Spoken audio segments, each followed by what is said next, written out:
that extra million between us. Now it sounds very tempting. It sounds like an easy way to make money.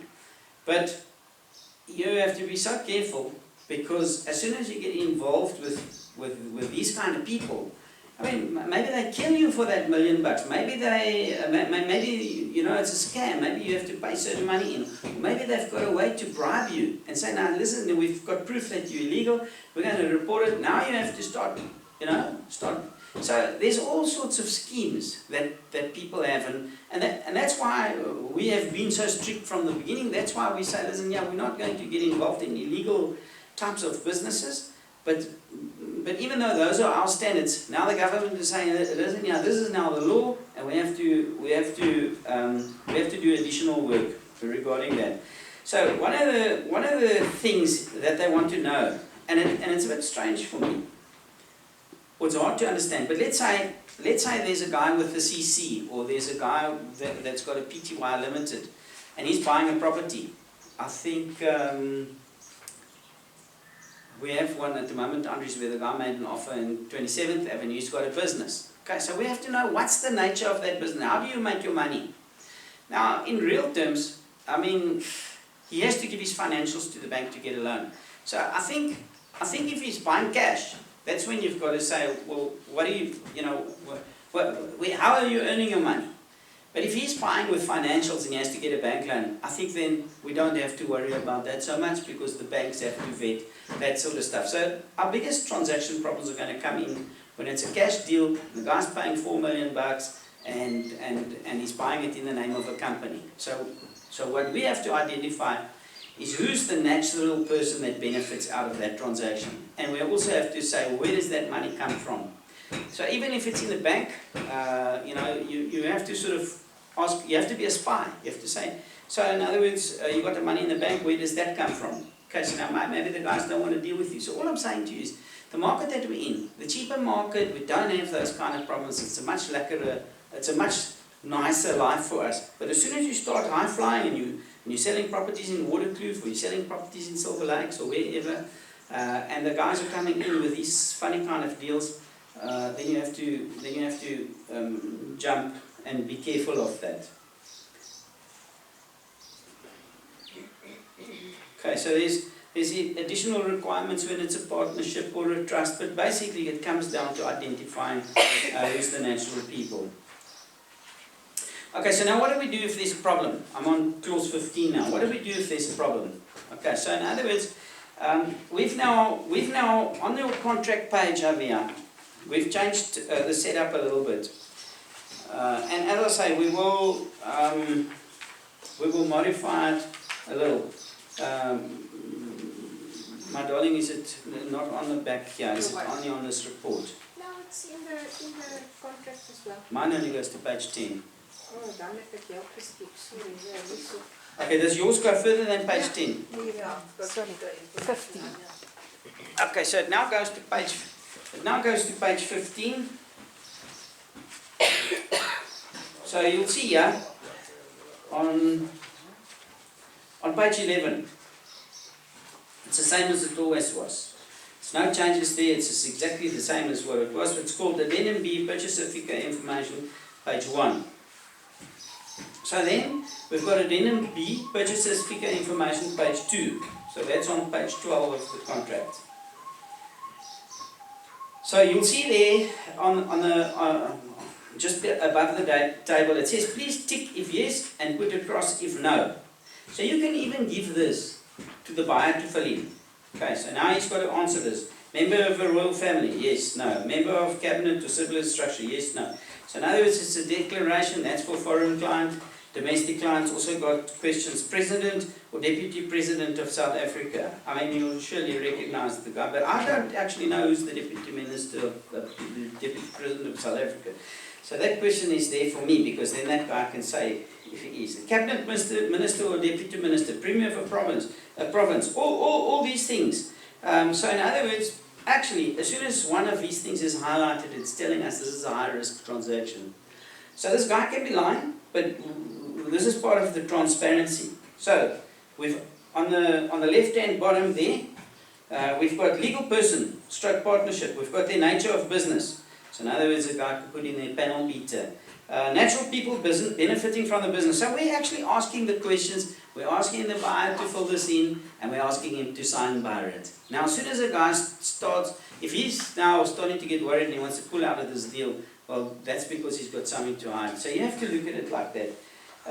And then one of the things they're worried about is that if people are bringing businesses from overseas, and they're buying stuff here, do they have operations in South Africa? So if a guy's buying in his own name, it's not such a big problem as if he's buying in the name of a company and the company doesn't work in South Africa, because that's like a telltale sign for money laundering.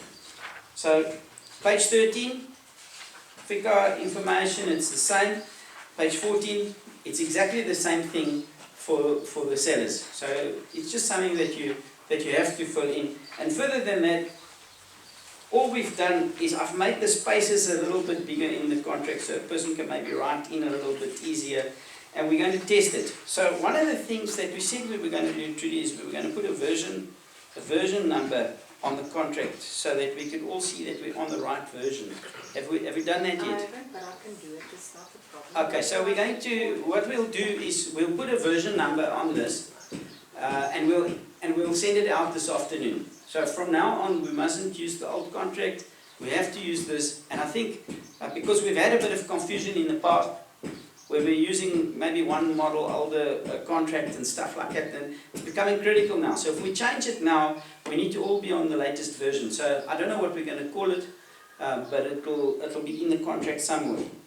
But you all know it's the only one with all these funny extra pages in. The one thing that we couldn't avoid is this big page that says general conditions. I don't particularly like it because it makes you feel, well, I have to write something in here. But there wasn't space to put it in less. But as we use this contract, and if there are any problems, and I'm talking about the guys that maybe sell often, and you're saying, Gary, it's difficult to do this, or this makes it hard, then we'll look at changing it again. It's just that I wanted to add some things in. There might be an extra clause here about FIC.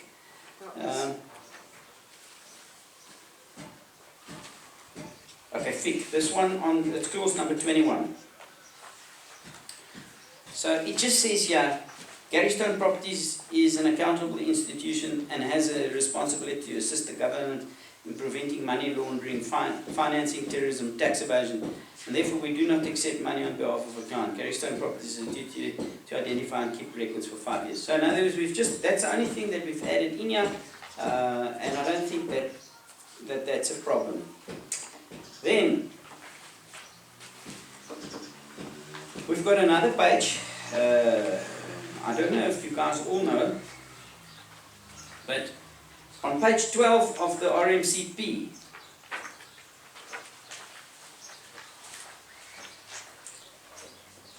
this is our Gary Stone Properties contract information page. It normally prints out bigger, and I think it's just been copied and pasted to make it a bit smaller, yeah. But this is what we've normally been filling in, and we have that.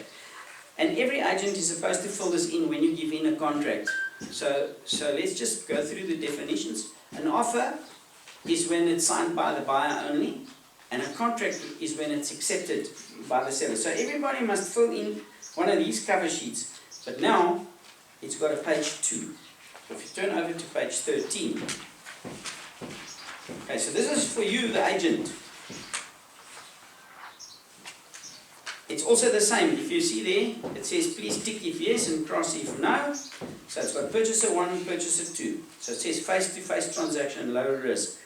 So you'll either put a tick or a cross. Third-party transaction, cross-border money flow, years known to agent, customer identified, ID proof of residence verified, TFS search check attached. So in other words, that's that search that we were talking about.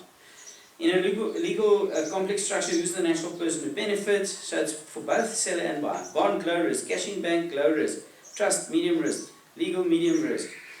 Prominent national or international figure, high risk. Physical cash, high risk. Foreigner, high risk. Unemployed, high risk.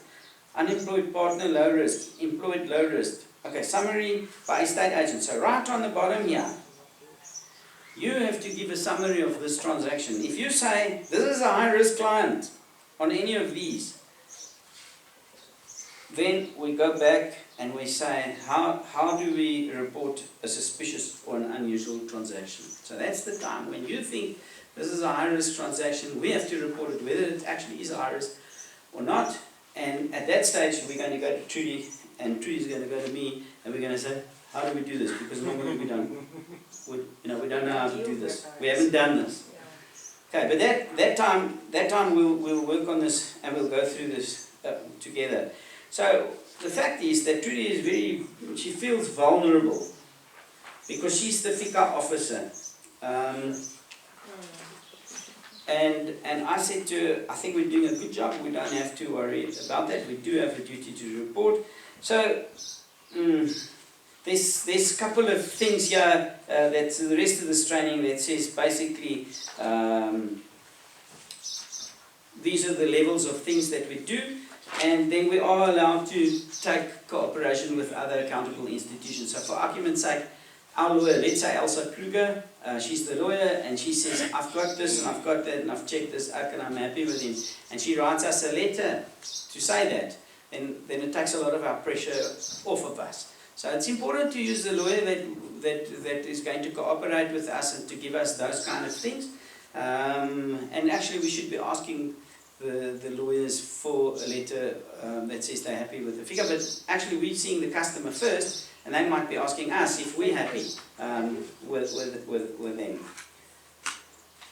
Okay, so